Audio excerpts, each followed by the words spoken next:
The sixth letter of Monastic Wisdom, St. Joseph the Hesychast, responds to how to combat anger and negative thoughts. So listen to me once again. Lay a solid foundation. Build a beautiful little palace in the heavens. Clean the inside of the cup as the Lord instructs us, so that outside becomes clean as well, because everything done with the body resembles leaves, which merely decorate the outer man. Those works are well and good, but everything I have written to you about previously is what cleanses a person internally. These things will open the eyes of the soul. It is through them that the heart is purified to see God on that day. For without noetic work there is little benefit from outer works. If you do not see tears pouring forth every time you remember God, you suffer from ignorance, which leads to pride and hardness of heart. So let humility serve as a garment in all your actions, and become a sponge in the brotherhood that mops up every reproach and abasement. Do not water your soul with honors and praises, but with reproaches and accusations, even if you are innocent. Never seek to find what is just, because then you are unjust. On the contrary, learn to endure temptations bravely, regardless of what kind the Lord permits. Without a lot of excuses, just say, "Forgive me." And without actually being at fault, repent as if you were. Do so with conviction of soul, not just outwardly admitting to be at fault for the sake of praise, while inwardly judging. During times of affliction, do not seek human consolation, so that God may console you. The bridge we must all cross is to forgive the transgressions of others. However, if you don't forgive them, you destroyed the bridge that you should have crossed.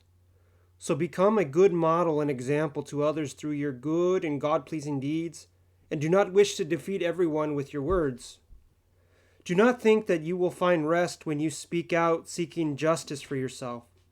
Justice is to endure with bravery the temptation that comes, so that you emerge victorious, whether or not you were at fault.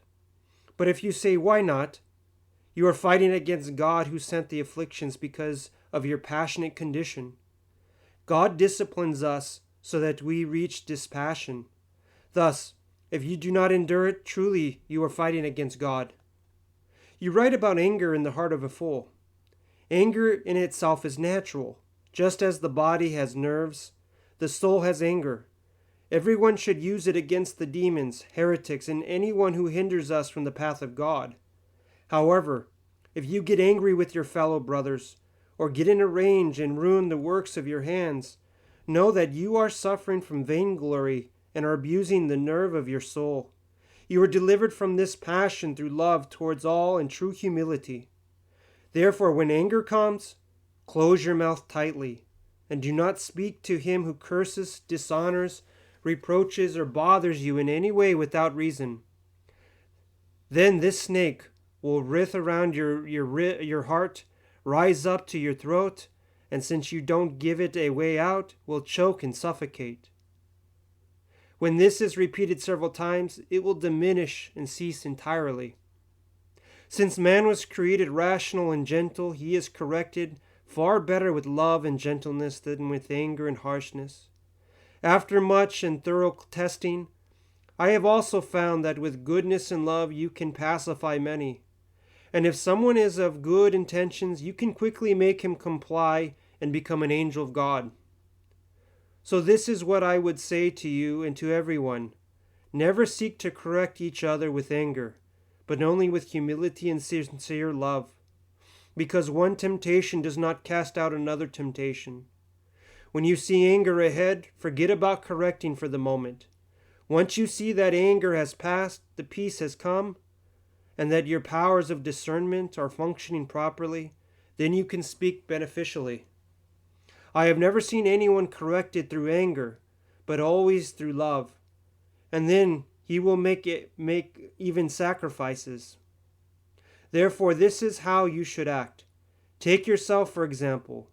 How are you pacified? With curses or with love? Don't you marvel at the words of that saint in the sayings of the Desert of Fathers? An angry and irritable man is not accepted in the kingdom of God, even if he raises the dead. You say that you respect my words. If this is really true, try out my advice and choke the passion when it comes to choke you. Over and over again, keep the serpent locked up inside, and you will immediately find the path to joy and victory. Then the prayers I say for you will take effect right away. And once the mother is defeated, the entire swarm of daughters born of anger is vanquished, because the principal passions that give birth to all the rest are anger and desire. Therefore, suppress anger with all your might every time it is aroused, and you will find it weaker next time. Continually strike at it, cut it off its head whenever you see it rising. Then composure, the fruit of forbearance, will soon blossom. Thenceforth, you will have peace and grace, and all good things will follow. Desire, the appetitive aspect of the soul, is the second such mother that hurls the rider, that is the noose. When abstinence is applied in everything, and there is no increase of fat, there will be no excess of blood, and then the flesh cannot hurl the person, but it only fights. So resist the rebuttal of thoughts. Don't let thoughts enter, but fight them off with prayer. Fight violently, valiantly, not torpidly. The passions will be paralyzed immediately. By doing so, the flower of purity and chastity will blossom, whereby your soul will rejoice with an unspeakable joy, and be assured that henceforth a place of rest has been prepared for you. In this manner you will paralyze the wickedness of the passion along with the wickedness of all its daughters.